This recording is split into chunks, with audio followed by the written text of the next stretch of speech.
Nagbahagi kamakailan si Janine Gutierrez ng ilang litrato ng kanyang bagong bahay na ready to move in na. Magandang panimula ito ng taon para sa kanya dahil unti-unti niyang natutupad ang kanyang mga pangarap. Maaalalang bumili at namuhunan ng aktres na si Janine sa isang lupain kung saan plano niyang itayo ang kanyang dream home. Kinumpirma ni Janine na bumili siya ng lupa para ipatayo ng bahay para sa kanyang sarili.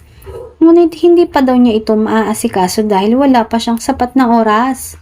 Lalo na ngayon na sunod-sunod ang kanyang mga proyekto.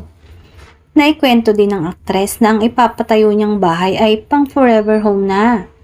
May 4 na kwarto at merong malawak na space para sa kanyang pamilya na pwedeng pag-stayan during holidays. Ang gusto niya daw kasing bahay ay yung pwede daw silang lahat.